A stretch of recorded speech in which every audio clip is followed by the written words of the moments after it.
What still works is if you really treat it as your personal, and I'm going to use a phrase that's going to freak a lot of people out and it will betray my age. It's your Rolodex. Okay. Those of us remember that little thing we used to have on the credenza Mm. with little cards on it with people's contact.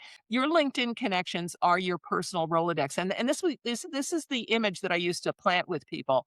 Is the difference is when you walked into somebody's office and you saw the Rolodex on their credenza behind them because they're sitting at their desk, you were curious as to who was on those little white cards. When you go to LinkedIn and you connect with people where you have that first degree separation, you are getting into their Rolodex because you can say, "Oh my God, Cynthia, you know Joe, and I have wanted an introduction to him. Would you mind making an introduction?" Now, you and I already have a relationship, and you're going to say, "Of course, I'll make an introduction. How Mhm, can I help you?"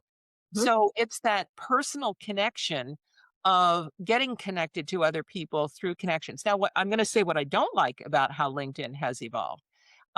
I think it has, unless you manage it yourself, it has moved away from that as a platform, and I understand why. It's a pure business thing. It has had to compete with the other social media platforms, so it's become very salesy. It is not the purpose of LinkedIn, and the people who abuse it that way, or not that it shouldn't be used as a sales tool, it should. But again, I'm an old fashioned in my thinking. To me, it should still be professional protocols. The same thing you would do if you went to a chamber meeting or a BNI meeting or you went to a church social and you wanted you saw the mayor of the town walk in and you didn't know the new mayor, but the person you were having a glass of wine with did, and you asked them to introduce you.